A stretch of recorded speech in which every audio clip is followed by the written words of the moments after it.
말씀 창세기 35장 1절로 8절 말씀 보겠습니다.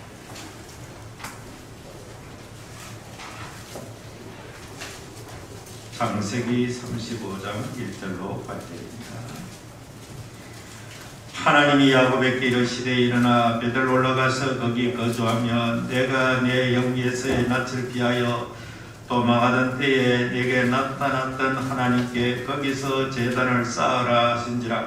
야곱이 이에 자기 집안 사람과 자기와 함께한 모든 자에게 이르되 너희 중에 있는 이방 신상들을 버리고 자신의 종교를 하고 너희들의 의복을 바꾸어 입으라.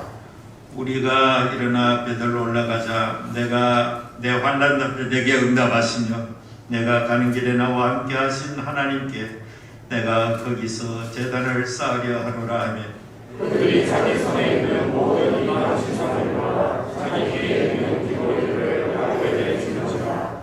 야곱이 그것들을 시내 근처 상수리나무 아래에 묻고 그들을 떠났으나 하나님이 그 사면 골들로 크게 두려워하게 하셨으므로 야곱의 아들들을 죽여가는 자가 없었더라. 야곱과 그와 함께한 모든 사람이 가나안 땅 루스로 베델에 이르고 그가 거기서 제단을 쌓고 그것을 엘베델이라 불렀으니 이는 그의 형의 낯을 피할 때에 하나님이 거기서 그에게 나타나셨음이니라. 이누가의 이모 도라가 죽음에 그를 아래에 있는 상수리나무 밑에 정사하고 그 나무를 알려놓으시고 아멘. 사람이 일생을 살면서 순탄하게 한 세상을 살아가는 사람도 혹 있겠지만 많은 사람들이 파란 목절을 겪으며 살아갑니다. 여기 있는 우리 모든 성도들도 지난날 삶을 되돌아보면은 그러한 위기가 굽이굽이 여러분의 곁에 왔다 갔을 줄 압니다. 지금도 그 위기가 현재형으로 진행된 사람도 있을 것이고 어쨌든 간에 사람 일생을 살 때 순탄하다 싶으면 또다시 위기가 찾아오고 또 위기를 지나가면 또 다른 위기가 이것이 인생사라는 것을 알 수가 있습니다. 성경의 인물 가운데서 그러한 여러 가지 우여곡절 파란만장을 가장 많이 다양하게 경험한 사람이 바로 야곱이 아니겠는가. 물론 아브라함도 또 뭐 요셉이나 이런 다윗 같은 사람도 그런 많은 시간 역경들을 겪었지만은 이 야곱이 아마 우리 성도들을 모델한 대표적인 인물이 아니겠는가 그렇게 생각합니다. 아시다시피 야곱이 나중에 요셉이 총리로 있는 애굽으로 내려갔지요. 그때 바로 왕이 인사할 때에 네 나이가 얼마냐 물을 때 야곱이 말하기를 내 나이가 130세쯤 되지만은 험한 세월을 보내었나이다. 험한 세월을 보냈다. 그 기나긴 세월을 살아오면서 정말로 험한 세월을 보내노라. 우리가 알다시피 야곱의 생애를 하면 지금 이 시간에 그가 찾아온 위기가 얼마나 많았던가. 자기 욕심이 끌려서 쌍둥이 형에게 돌아갈 장자의 그 복을 자기가 가로채기 위해서 형을 속이고 아버지 이삭을 속였습니다.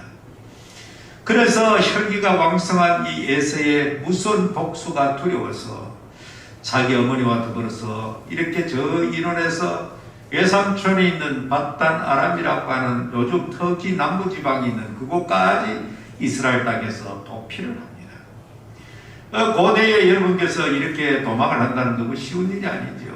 야곱은 처음으로 자기 집을 떠나서 낯선 곳을 향해서 쓸쓸하게 홀로 그렇게 연길에 올랐습니다.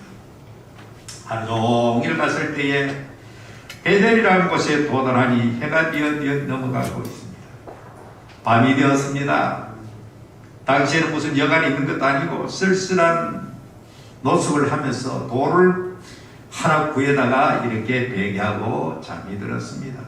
잠이 드니까 꿈에 갑자기 하나의 그 꿈의 형상이 나타나는데 하늘 꼭대기까지 닿는 사닥다리가 있고 거기에 천사들이 오르락 내리락 하면서 이렇게 있는 광경을 보게 됩니다.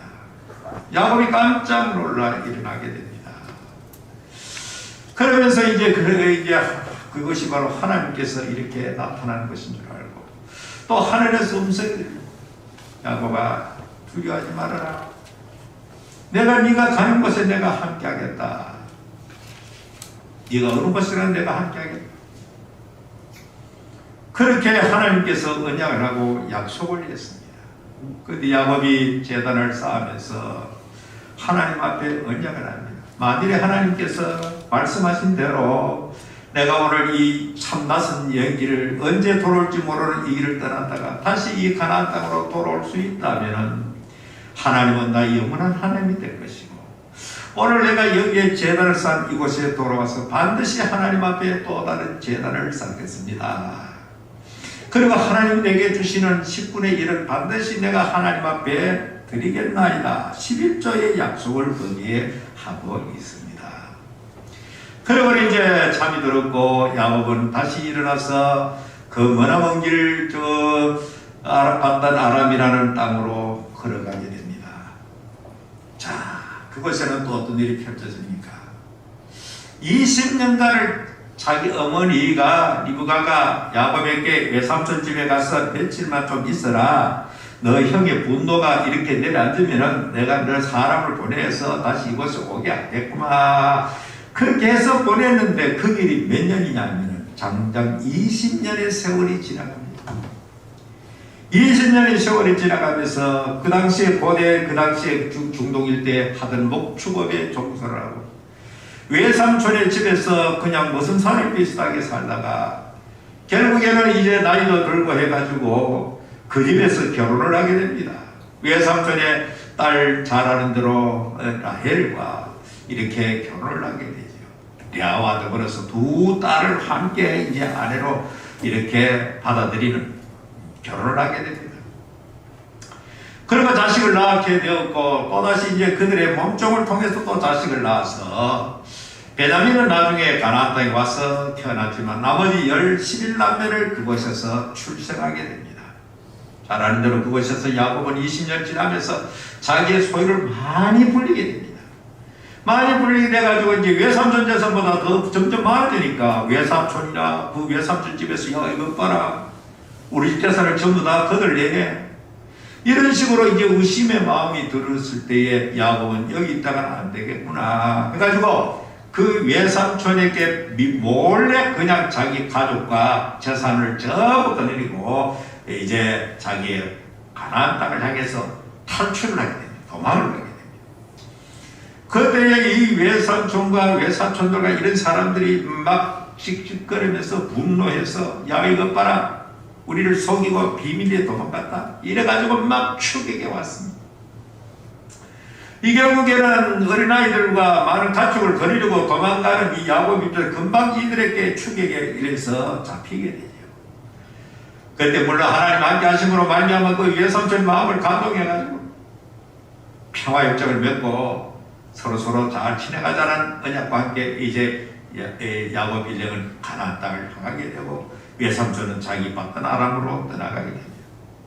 어쨌든 간에 야곱의 생에 있어서 굽이 한 굽이 넘어 또 굽이고 위기가 계속해서 찾아오죠. 그래서 이제 드디어 그 유명한 약복강 나루에 도달하게 됩니다. 그때 약복강 나루에 도달했는데 항상 전령 앞장서서 저 전방을 살피는 사람이 그때나 지금이나 있는데 막 돌아서 하는 소리가 주인님의 형님이 400명의 군대를 거느리고 지금 여기로 오고 있습니다. 20년의 세월이 지나도 형 에서는 그때 그 분노하는 마음을 아직까지 조금도 누그러뜨리지 않냐고 자기 400명의 군사를 거느리고 야곱을 복수하기 위해서 오고 있다는 그런 전가를 듣고 야 세월이 지나면 형님이 좀 바뀐 줄 알았는데 20년의 세월이 지나도 전혀 그렇지 않습니다. 이제 야곱은 이제 절대절명의 위기 그야말로 생사 전 가족의 위기가 이제 달린 그런 상황에 놓이게 됩니다. 그래서 그는 우선 사람의 마음을 환심을 돌리기 위해서 자기가 많은 소떼와 양떼와 이런 것이 있으니까 때를 갖다가 여러 때로 나눠가지고 1진, 2진, 3진 이래가지고 보내가지고 이게 뭐냐 묻거들라. 예, 우리 주인 야곱께서 형님 되는 예수님께 드리는 예물입니다. 2진도 역시 마찬가지 그렇게 보고를 하니까 뭐 그 마음이 좀 돌려진지 모르지만은 자기의 가족, 처와 가족들, 자식들까지 막 건너버립니다.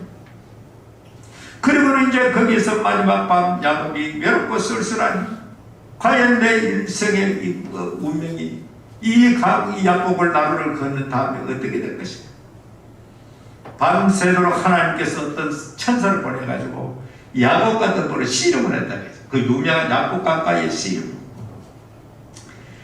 밤새도록 붙들고 씨름을 하는데 야곱이 좀처럼 놓치지 않습니다. 그러니까 그 하나님의 사자가 이제 더 이상 이래가지고 끝장이 난다는 듯 싶어가지고 이 야곱의 그 환도뼈를 쳐가지고 그냥 찔러버립니다. 자, 그렇게 될 때에 이 하나님의 사자도 더 이상 되지 않을 줄 알고 야곱이 당신이 나에게 복을 주지 않으면 내가 놓지 않겠다 뭐 이런 식으로 껍질기게 그냥 버티니까 결국에는 이제 앞으로 네 이름을 야곱이라 하지 말고 이스라엘이라 하라. 그날 야곱 강가에 내려졌던 그 이름이 오늘까지 저 중동 땅 이스라엘 이름의 원극이 되는 것입니다. 지금부터 약 3000년 전에 야곱 강 나루에 하나님이 주어졌던 그 이름이 오늘까지 국호로 쓰이고 있다는 사실입니다. 그리고 이제 야곱은 이제 하나님 앞에 모든 걸 맡기고 건넜습니다. 모든 걸 체념하고 모든 걸 하나님께 맡기고 이제는 그냥 하나님 처분에 맡깁니다. 그런데 하나님께서 어떻게 그 형 에서의 마음을 누구 뚫었는지 알 수가 없지만 서로 만나자마자 얼싸안고 그냥 야곱은 형님이 말하기를 내가 형님의 얼굴을 보니까 하나님의 얼굴을 보는 것 같습니다. 최상으로 그냥 자기 형님을 높이고 여기에 예물을 갖다 막 주니까 형 에서가 한 말이 예, 나도 재산이 많이 있어. 그거 넣어도 난 괜찮아. 이러면서 그날 극적인 화해를 하고 이렇게 형제가 얼싸안고 그리고 이제 형님께 드리니까 받아가지고 이 에서는 자기 있던 곳으로 돌아가고 야곱은 조금 가다가 세겜이라는 동네에 정착을 하게 됩니다. 거기에 마구간도 짓고 여러 가지 집을 짓고 해가지고 이제 거기서 목축하기 좋은 그런 지역이니까 이제 더 이상 가다가는 좀 별로 좋은 지역이 없고 하니까 거기서 이제 장소를 정해놓고 어떤 학자들은 한 8년 혹은 10년 그 세월을 그곳에서 이제 세겜이라고 하는 지역의 야곱과 그 가족과 그리고 수많은 일행이 거기에서 머물러서 정착을 하게 되었다는 것입니다. 자, 하나님께서 급이 형 에서의 두 번에 걸친 복수를 하나님께서 막아주시고 또 외삼촌 집에서 당했던 그 모든 것도 하나님께서 커버해 주시고 막아주시고 이제 야곱은 이제 마음의 평안과 안정을 누리고 이제 가나안 땅 일부니까 그 세겜 땅도 이제 여기에서 목축을 하면서 정말 행복하게 이렇게 이제는 꿈대로 자기 꿈이 실현되는 그런 상황 속에서 안정되게 살아갈 그 즈음에 사고가 터집니다. 그 나름 아니라 고명딸인 이 디나가 동네 구경을 나갑니다. 마을 구경을 나갔죠. 뭐 다른 도시 나가면 요즘 또 뭐 남자고 여자가 다 동네를 도시를 구경하기 위해서 이렇게 관심 있어 안 나가게 했어요. 이 디나가 동네 세겜이라는 지역을 이렇게 한번 나갔다가 세겜 동네 추장의 아들 그 이름도 세겜이 아니 나서 여자가 아가씨가 하나 초장들은 돌아다니는데 너무너무 이쁘거든. 정말 이뻐서 그런지 그 눈에 덮어씌우는지 모르지만 사람이 이쁘다 할 때는 이거는 객관성이 없는 주관이 좀 지눈에 안경을 가듯이 어떤 세겜이라고 하는 아들 입장에서는 야곱의 딸내미 디나를 보고 완전히 눈이 뒤비. 그래가지고 거기서 그냥 강간을 하고 붙들어 강제로 그런 강간을 해버려요. 그리고 이제 그 집안 그 가족들이 전체가 다 야 이제는 이 큰일 났다. 그러니까 이제는 어쩔 수 없다. 아버지 부모 있는 곳으로 들어가서 그 아버지하고 전부 와서 우리 이왕 이래 되는 거 양 가정이 사돈을 맺고 혼사를 맺어가지고 당신들도 이곳에 있으면 우리와 더불어 이렇게 교역도 하고 이렇게 하면은 서로서로 풍요롭게 살 수 있겠느냐. 근데 이 디나와 같은 배에 태어나는 시몬과 레위가 이 소리를 듣고 격분을 합니다. 가정이 수치스러운 일이 아니겠습니까? 하나밖에 없는 딸이 동네 나갔다가 이렇게 강간을 당했습니다. 야곱도 너무너무 충격을 받는, 그렇다고 해가지고 어떻게 할 수가 없잖아요. 이거 그 지역에는 많은 가난한 사람들이 살고 있고, 야곱이 뭐 아무리 해봐야 아직 어린 열한 자녀들과 더불어서 따라오는 그런 어떤 모습들 좀 있었겠죠. 야곱의 마음속에는 큰일 나구나. 이런 마음을 먹고 있을 때 시몬과 레위가 이렇게 말합니다. 좋습니다. 우리는 하나님을 섬기는 사람이고, 우리는 하나님을 섬기는 표시로 저 할례를 받아야 돼요. 남자에게 포경수술을 하는 걸 의미하겠지요. 할례를 받아야 돼. 할례를 받으면 당신 그 아들하고 우리 여동생하고 같이 결혼하도록 우리가 허락하겠다. 그러니까 그 사람들 모두가 좋습니다. 뭐 좋습니다. 당신들 집안에 전부 다 남자는 전부 다 받아야 돼. 이 사람들이 이걸 하기 위해서 온 그 성내에 있는 사람들이 전부 남자는 전부 다 이 할례를 받아가지고 집집마다 이제 고통과 통증이 막 그냥 극도에 다다랐을 때에 시몬과 레위 두 사람이 칼을 가지고 동네 들어와서 할례를 받고 퉁퉁 부어가지고 고통하고 있는 그 모든 남자들 전부 다 칼로 다 죽이고 집단 살육이 벌어집니다. 이 소리를 듣고 이 야곱은 더 큰 충격을 빠집니다. 수많은 위기를 극복하고 넘어왔는데 여기서 끝장나는구나. 나는 숫자가 얼마 되지 않고 이 가나안 주민들이 연합해가 우리를 쳐들어가면 우리는 멸망하고 몰살하겠구나. 두려움에 떨고 있었죠. 우리 인생사도 살다 보면 가정적인 이런 위기가 올 수 있고 개인적으로 올 수가 있는 것이 인생사입니다. 그래가지고 이 야곱이 어쩔 줄 모르고 나중에 야곱이 이 세상을 떠나갈 때 그 자녀들에게 유언할 때도 시몬과 레위에 대해서는 아주 좋지 않게 그렇게 유언을 하죠. 근데 이 야곱이 얼마나 하나님 앞에서 화내는, 더군다나 뭐 가지고 그렇게 제안을 했습니까? 하나님 요즘 말 세례입니다. 세례. 구약식 이스라엘 백성 하나님의 성령에 대한 표시로 할례를 받는데 이 거룩한 요즘 말 성령을 제안해놓고 그건 걔가 다 죽였으니까 야곱은 본능적으로 하나님 앞에 큰 죄악을 범했다. 저들의 복수가 복수지만 하나님 앞에 범령 그 고통. 이래서 야곱이 어쩔 줄 모르고 이제 마지막 수많은 위기를 거놨는데 여기서 끝장이 나는구나. 그런 두려움에 떨고 있을 때 오늘 이 성경 본문이 이제 연결이 되어서 하나님이 야곱에게 이르시되 불안하고 두려워 떨고 있는 야곱에게 하나님께서 나타나가지고 일어나 베들로 올라가서 거기 거주하며 네가 네 형 예수의 낯을 피하여 도망하던 때에 네게 나타났던 하나님께 거기서 제단을 쌓아라. 그러면 왜 야곱의 가정에, 믿음의 가정에, 선민의 가정에, 족장의 가정에 이런 비극적인 일이 나는가? 20년 전에 베델에서 야곱이 어떻게 했습니까? 하나님은 내가 너와 함께 하겠다. 그리고 네가 이것을 무사히 돌아올 수 있도록 해주겠다. 하나님이 보답하셨고 하나님께서 그대로 약속대로 하나님께서는 한치오차 없이 야곱에게 온갖 가지 은혜를 베풀고 거부가 되어가지고 수많은 자녀를 거리고 금이 하나하는 식으로 돌아오고 있었단 말이죠. 그럼 세겜 땅에서 베델 땅 그리 멀지 않습니다. 그럼 거기 왔으면은 20년 전에 하나님 앞에 내가 이곳으로 무사히 돌아오게 하시면은 제가 이곳에 제단을 쌓겠다라고 하는 하나님 앞에 언약을 했단 말이에요. 그런데 이 세겜 땅에 머물면서 바로 지척간인 그것을 한 번도 방문하지 않고 제단을 쌓잖아요.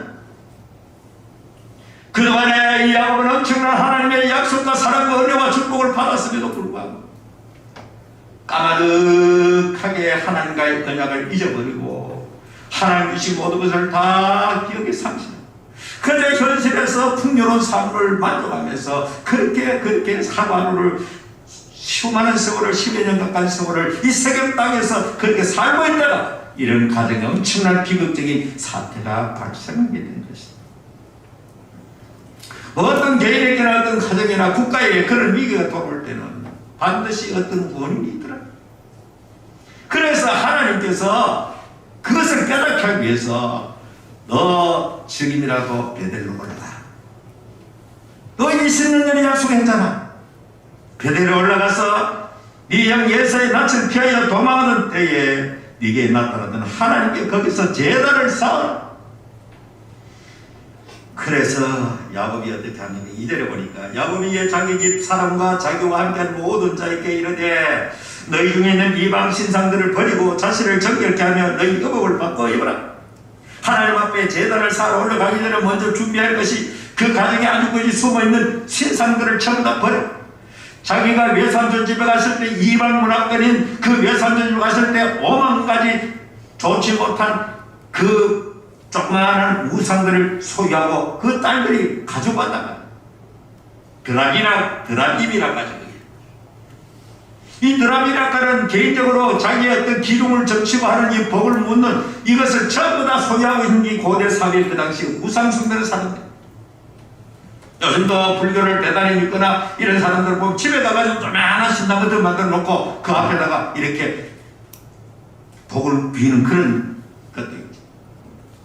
그럼 오늘 성경에 보니까 너희 중에 있는 야곱이 자기 가족 전체를 집합시켜 놓고 아직까지 너희 중에 있는 이방 신상, 너희 친정이 사던 그 이방 신상들을 전부 다 버려. 그리고 자신을 정결케 하고, 요즘으로 말하면 깨끗하게 목욕을 해라. 그리고 의복을 새 옷을 갈아입어라. 마치 우리가 안 믿는 사람들이 무슨 제사 같은 지낼 때 보면은 의관을 정지하고 몸을 단정하게 하고 이렇게 제사하듯이 어떤 행사에 있으면 그렇게 우리가 다 의복을 입고 깨끗하게 하듯이 이 가족 전체를 하나님 앞에 예배하기 전에 첫째로 신상을 버리고, 그래서 3절에 보니까 우리가 일어나 베델로 올라가자. 내 환난 날에 내게 응답하시며 내가 가는 길에 나와 함께 하신 하나님께 내가 거기서 제단을 쌓으려 하노라. 이제 드디어 야곱이 깨닫게 된 것입니다. 아하, 내가 하나님과의 약속한 것을, 언약한 것을 내가 지키지 않음으로 말미암아 내가 그동안 하나님의 은혜와 복음대로 살면서 하나님은 나를 까맣게 잊어버리고 내 중심으로 살았던 20년간의 세월을 그 20년뿐만 아니고 근 30년 가까이 다른 나라 외삼촌에서 20년, 이 세겜 땅에서 12년 가까운 세월을 보내면서 이렇게 제대로 하나님과의 관계가 이렇게 제대로 되지 않은 거기에 대해서 정신을 깨닫고 큰일 났구나. 내가 정의는 불성사 비등이라는 것은 바로 하나님의 은혜를 저버리고 하나님의 은혜를 망각하기 때문에 이런 일이 발생했구나 하는 것을 알고는 자기 가족들을 소집해서 그런 준비를 하고 있습니다. 4절 보니까 그들이 자기 손에 있는 모든 이방 신상들과 자기 귀에 있는 귀고리들을 야곱에게 주니라. 전부 이건 금부치로 되어 있고 아주 보물입니다. 돈 많이 나가는 겁니다. 값진 것으로 시작되어 있습니다. 야곱에게 주니까 야곱이 그것들을 세겜 근처 상실에 나면 아래 묻어버렸어. 그 값지고 그동안 애지중지했고 그동안 자기 가정에 무슨 수호신처럼 가지고 있던 그 모든 것들을 전부 다 땅을 타서 그냥 다 묻어. 여기에서 오늘 우리는 하나님 앞에 베델로 올라가라 이 말은 오늘도 우리 자신들에게도 전부 적용한다면 내가 지금 하나님과의 관계가 잘못되어 있는 거, 지금 좋지 못한 거 있는 것들, 이방 신상이든지 뭐 어떤 것든지 내가 어떤 모습으로 하나님을 제대로 기쁘게 하지 못한 그 모든 것들을 땅을 파서 묻어버리듯이 오늘도 각자가 결단이 있어야 된다. 하나님 앞에 베델로 올라가라는 말은 오늘도 우리에게 하나님이 똑같이 명령하고 계십니다. 너희들이 나와 관계가 지금 너희들이 내가 너희들이 베푼 은혜를 잊어버리고 망각하고 너희들 중심으로 살아서 너희들 좋아하는 대로 살아서 그런 결과로 너희들에게 그런 일을 당하는 거야. 회복하기 위해서는 하나님께로 올라와서 하나님과의 관계가 회복되어야 된다는 겁니다. 그러기 위해서는 그 전제로 내 속에 숨어있는 하나님이 기뻐하지 못하는 하나님께서 아름답게 보지 못한 그런 비신앙적 요소들을 전부 청산하라는 겁니다. 좋지 못한 습관, 아직까지 하나님 앞에 제대로 성도로서의 하지 못한 그런 모든 습관들, 좋지 못한 그런 행태들을 전부 다 땅을 파서 묻듯이 오늘 이 한 시간에도 우리 성도들이 만약에 내가 하나님 앞에 신앙적 위기가 있다면 오늘 이 말씀을 듣고 과연 내 가정이나 내 개인에게는 무엇이 하나님 앞에 왔다가지 못한가를 잘 깨닫고 과감한 결단과 함께 땅을 파서 묻는 이런 결단이 야곱에게 있었듯이 이런 결단의 시간이 되기를 축원합니다. 사람은 어떤 위기에서 벗어나기 위해서 하나님께서 기회를 주시는 겁니다. 자, 그랬더니 그들이 떠나서라. 어디에? 세겜에서 떠나라. 세겜에서 떠나서나 하나님이 그 사는 골들로, 여러 동네의 그 골들로 크게 두려워하게 하소서. 참 사람이 크게 걸어왔었으므로 야곱의 아들들을 충격하는 자가 없었더라. 조금 전까지만 해도 이 야곱과 그 가족은 이 할례로 말미암아 수많은 사람을, 세계 동네 사람을 다 쳐죽인 그 문제로 지역의 동네 연명체들이 모여가지고 자기 가족을 이렇게 공격하면 몰살하는 그런 위기와 공포가 가득했는데, 하나님 앞에 예배하기 위해서, 제단사하기 위해서 준비하고 떠나는 순간 그 지역 수많은 사람들에게 하나님께서 그들의 마음에 두려운 마음을 심어주니까 아무도 야곱의 가족을 추격하는 사람이 없더라.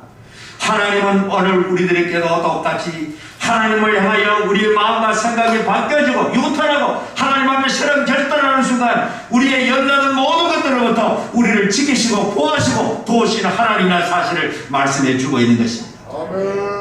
어떤 위기가 찾아와도 하나님께서 사람의 마음이라는 것이, 사람의 마음을 바꿔버리면 갑자기 그들이 마음속에 두려운 마음이 생겨버리니까 저들은 잘못 건드리면 큰일나, 저들은 무서워, 이런 마음이 들어버리니까 아무도 야곱 가족을 이동해도 아무도 추격하는 사람이 없었더라. 문제가 하나님께서는 어려운 문제도 간단하게 해결할 수 있는 겁니다. 우리는 내 개인의 여러 가지 문제들, 젊은 청년들대로 기성 어른들도 각 가족의 문제들, 이런 문제 저런 문제 풀리지 않는 많은 문제가 있을지라도 하나님은 간단하게 문제를 처리하시라 그 말입니다. 사람의 마음과 생각만 바꿔도 문제를 해결되어 버리는 이 놀라우신 하나님의 섭리를 여러분께서 꼭 믿으며, 문제는 내 가정에, 내 개인에게 하나님께서 기뻐하지 않는 그 무엇이 있다면 과감하게 땅을 파서 물어버리듯이 일대 삶의 터닝 포인트를 맞이해서 유턴할 수 있는 그런 귀한 시간이 되기를 주의 이름으로 축원합니다. 그렇게 될 때 하나님께서 우리에게 다시 은혜를 주시고 긍휼을 베풀어 주시고, 그래서 그들은 그거 올라가서 하나님 앞에 제단을 쌓고 하나님께서는 또다시 야곱에게 새로운 축복으로 역사하시는 그 장면이 지속적으로 나타나고 있다는 사실. 오늘 말씀은 베델로 올라가라. 오늘도 우리의 베델은 어디입니까? 여러분의 베델은 어디입니까? 무엇 때문에 하나님께서 나에게는 오늘 내가 믿고 내가 의지하고 내가 좋아하는, 하나님께서는 기뻐하지 않는데 하나님께서는 미워하는 일인데 나는 그것이 너무 좋아, 아직까지 포기하지 못하는 그 무엇이 있는가요? 물질인가요? 명예인가요? 좋지 못한 그런 습관에 매여 있는 그런 모든 것들을, 그것을 해결되지 않으면 결단코 하나님의 은혜가 회복될 수가 없다는 사실입니다. 오늘도 하나님 앞에 인생 살다 보면 많은 위기를 만나지만 성경에도 하나님께 때도록 어려운 시련도 주시지만 하나님과의 관계가 회복되어 버리면 모든 문제가 한번에 끝나버리고 풀려진다는 사실을 깊이 인식하고, 어떤 상황이 오더라도 인간적 방법으로 그 위기를 돌파하려까지 말고 하나님과의 관계에서 문제를 해결하여서 다시 한번 새로운 은혜를 받아서 회복되어지는 그런 축복이 임하기를 주의 이름으로 축원합니다. 살아계신 하나님, 참으로 연약하고 부족한 자요, 주님께서 그 옛날 야곱처럼 수많은 자기 자신이 잘못과 부족 때문에, 허물 때문에 그 인생에 벌였던 수많은 위기를 그때마다 하나님이 도우심으로 그 문제가 극복되어지고 해결하고, 절대절명의 상황에 처한 야곱이 하나님의 음성을 듣고 베델로 올라가게 되니 주변에 어떤 사람도 야곱의 가족을 위협하는 가족이었고 하나님께서 함께 하신 것을 만찬에 드러내듯이 오늘 우리 성도들 하나님께서 기뻐하지 않는 그 무엇이 나에게 있는가, 그것을 과감하게 땅을 파묻고 아버지 하나님 앞에 회개하고 청산하고 베델로 올라갈 수 있는 그런 믿음의 사람들 되게 하여 주시옵소서. 예수님 이름으로 기도하옵나이다.